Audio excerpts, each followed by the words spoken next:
Minecraft servers are full of anarchy. While most start out peaceful, there will always be war, conflict, and death in the end. But what if it didn't have to end up that way? What if there was a way to save an entire server by banning every single player? See, the server we joined seemed pretty normal, but it had a little twist that would help us in accomplishing our mission. By killing a player once, you get their head. The only way to revive them is to place the head. But if you don't, that player is basically banned forever. This was perfect. However, this would also make it so we only had one life. If we died, it was over.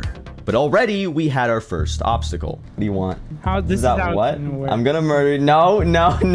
Basically, a full diamond player came up to us and gave us an ultimatum. Either we would willingly let him kill us for our heads, or he would do it himself. I think we should run. Run! Run! It was clear to the both of us that this server had an economy for heads. Every person had a lust for blood, and they would do anything to promote killing. I mean, come on, another guy tried to blackmail my own teammate to kill me for netherite blocks.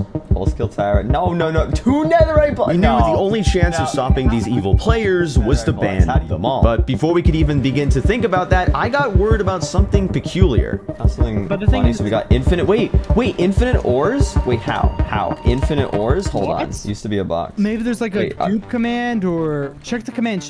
Oh wait, they found a box of like ores. Oh. If this box actually existed, it would definitely help us in getting what we needed to fight back against the server's ruthless members. But for now, we settled down with the diamonds we received earlier. However, we knew our mission was to find this box, if it actually existed, and loot it. With a lack of trust with anybody else in the server, Pulse and I decided to fend for ourselves. And interestingly enough, we had came across a weird trail of blocks. Oh yeah, there's diorite. Bro, I mean, yeah, eventually, wait, there's a village. I even got a pretty concerning message from someone. Wait, somebody just messaged me saying, so if you help me kill Tyrad, I will give 5 netherite blocks. Wait, did he whisper that to the wrong person? It was clear I was becoming a target, even being on the server for only like less than 15 minutes. Dude, we have proof that there's somehow a block of just ore somewhere. That should be our goal. Now it was time to begin the search of a lifetime. So he said, what were the cores? 0, 330. Do you feel like we're geared up enough to take a fight right now? If we die, you do realize we're permanently banned. Realizing the box could have players already there waiting to attack, this was a risk for a huge reward. After exploring through forest after forest, there was no sign of a box of ores. Kind of just seemed like a myth to me at this point. But then our prayers were answered just in the nick of time. Wait, I see something in the sky. Wait, what the? Oh my gosh, look, what is that? Yeah. Holy crap! What is that? That's the box. That's the box. Turns out the box is real, and there was literally just blocks of ancient debris and beacons just laying out. We had one mission now: get unbelievably stacked into a very short period of time, aka the 3-step plan. 1, get full netherite armor and weapons. 2, find a teammate. And 3, get golden apples or any sort of food. This way we can truly save the server, aka ban every player to create peace. Oh yeah, and there was just blocks of netherite hanging out in the ancient debris. Yeah, I do. Oh, ancient debris. So we decided to take everything for ourselves because we're greedy. And while we were there, I also happened to get our first kill and first head. We have a lot more to go though if the server has any chance of being all to ourselves, but we also decided to bring along a person with us on our quest. They seem nice, and we also kind of forced them to do manual labor for us. It is less labor. Hey, it's not slave. Eventually, I finally got a full set of netherite armor. Now, we were ready to enact our plan of domination, get every single person's head, and complete our mission, saving the server. Luckily, a player happened to stumble upon the box that is with full enchanted netherite armor. An enchanted netherite, by the way. But we knew we had to try and take them down. I think he's got a trap. Oh, he just stasis. Wait, hold on. Though the guy got away, it made us realize of something about a pretty broken technique that allows you to escape any fight by just typing /spawn in the chat. There's no spawn. Oh wait, no, there's a /spawn. This teleports you to the spawn area where nobody can hurt you. This would make collecting heads quite a lot more difficult. We were also fortunate enough to have another person come to the box where he met his unfortunate demise. 2 heads down, a lot more to go. I also found another. making quick progress. But apparently, that guy named Ghost Axolotl was Pulsify's friend. However, we learned that something that dead players can do. So if you're confused what's going on, basically, though Ghost is technically not alive anymore, he is in spectator mode, meaning he can access a menu of all the players who are alive and can teleport to literally anyone with just a click of a button. This would make it so we can find anybody on the server and take them down no matter where they are. This was genuinely game-changing. However, he accidentally teleported to one of the most feared players in the server, known as Helix Hunter. However, we knew we had to seize this opportunity. With our hopes up, everything started to tumble almost immediately. Please, jump. I can't. It's lagging. What the heck? This spawn prod. Oh, wait, never mind. Are you serious? What? Now, you may think this is it. With Pulse and I dead, our gear and heads were all gone. But that's where our teammate comes in, Leazo.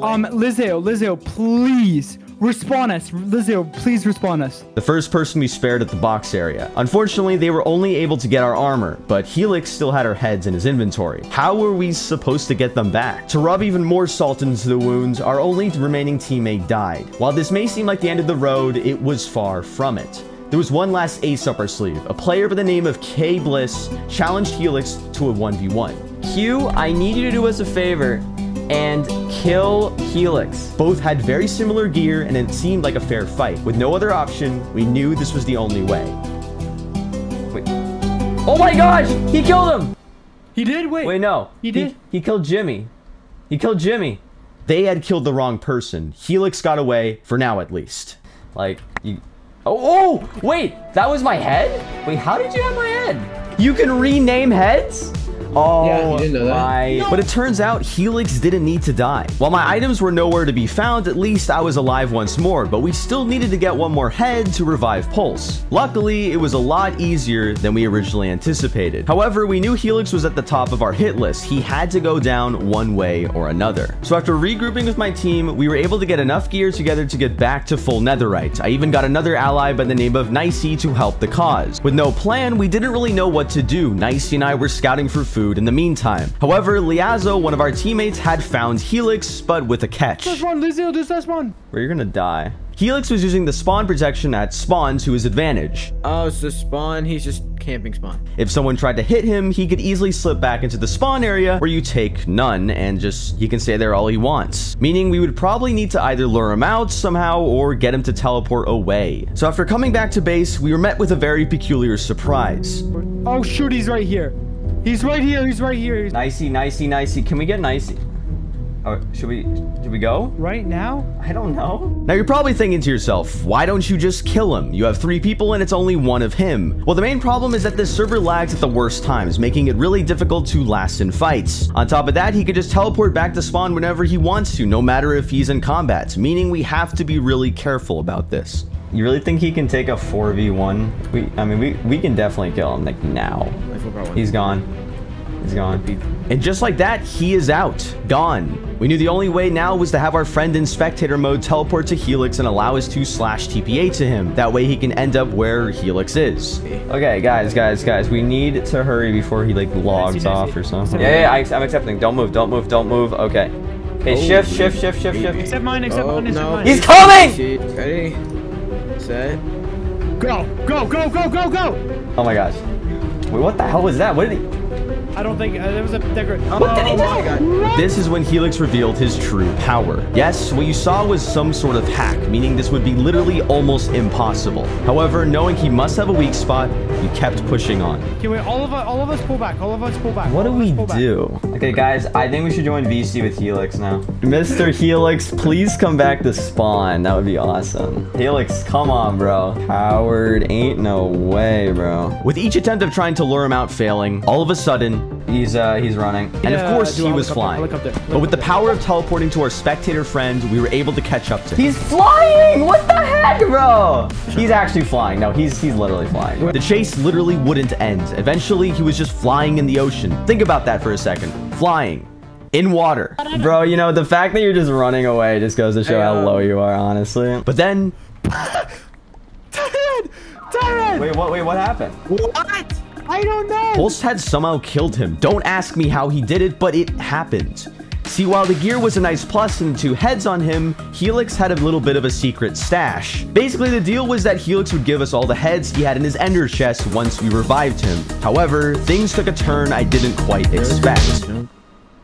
What? I'll just... What? What happened? What did you do?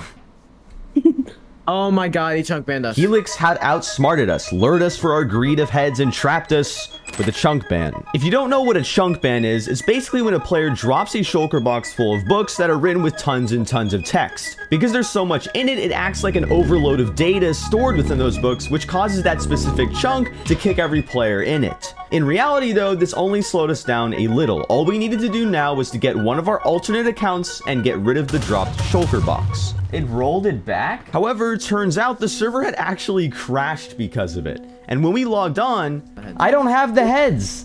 Oh Yeah, my you rolled word, bro. No freaking shot. The server crash had rolled back the server to before Helix got killed and before he gave me some of the heads. He outplayed us literally so well. Whether that was the last of Helix Hunter or not, I was honestly okay with it. The fact that we were still alive was all that mattered.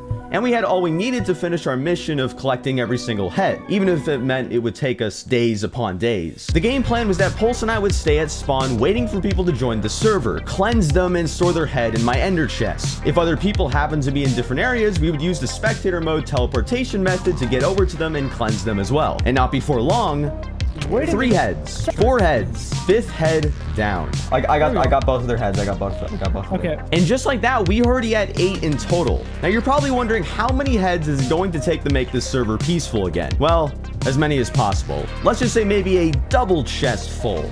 If there's one thing I learned from the cleansing of LifeSteal, sometimes you have to be the villain to be the hero, or something like that. Finally, we got the 10th head. The server actually was starting to feel relaxing for the first time in a while, but I knew we had to keep going. We decided to end it off for today and come back tomorrow as it was getting late for Pulse and I. The next day, we logged back on, and this time around, we had struck the jackpot with just 1 player. Okay. You want to kill this guy? Let's go! Dude, he has so many heads. Oh my god. 12 heads from 1 kill. That's just insane. But this brings our total to like almost 20 heads, maybe even more. Word was starting to spread around the server of how we were trying to build up a collection, and we got contact from a player that he supposedly had some heads to donate. Oh! They're normal player head. Wait a minute. They're just called tire heads. These are the creative items. Really? These weren't gotten from a kill, but possibly rather cheated in. Though it wasn't technically legit, we decided to count it anyway. After that, I decided it would be a good idea to try to trade someone for their head instead of just killing random people. But this ended up taking way too long. What are you doing right now, Ty? I'm doing a trade. He did give it in the end, and it only costed like 14 diamonds. After that, I decided to take a short break, but when I logged back on, my teammates were in dire need of help. We're in a fight. Oh, jeez. TPA to quit. But I was a bit too late for one of them. He kills Lizzo. Bro. Pulse and I knew that we had to take this man down. He couldn't just get away with that. Quit, fly to him, I'll TPA to you. Go. I was moving. Come on. With time running out, I was falling behind, but I still had to keep pushing on. With the player still running, we kept behind him as best as we could, and against all odds... Oh, he's gonna die. He's so... Oh my god. Please! Let's go! What is it? Yes! With our teammate revived and another head under our belts, we felt like we were at the top of the world. Never mind, he's hacking. Wait, Grim Reaper's hacking? So when we received the message that a player who went under the alias of Grim Reaper was both hacking and had his own collection of heads, we knew what had to be done. Oh, I killed him! Oh, you killed him? At this point, I've lost track of how many heads we've gotten, but I knew it had to be more than 30. Scratch that, probably like 40, maybe even 50. Well, instead of estimating, we decided to come together and count how many we had collected up until this point. We are very, very close. We need 7 more heads. Does anybody have any more heads? With 7 heads remaining, we thought this would be a walk in the park. We were so close, yet so far. The server's population at this point was dwindling. With little new players joining, it seemed far from easy to just get a few more heads. However, as time went on, I began to realize what I was doing. It just felt weird. I was just killing innocent players and ruining their experience on the server. It felt like I was just being plain evil, even though I had a motive. I found it in my heart to rethink things for a second. Though we killed a few hackers, there were people who genuinely just wanted to play the server. So I knew what had to be done. Astro, welcome back. All right, Ender. Welcome back, Buddha Chump. Welcome back. We did it, guys. We have established peace.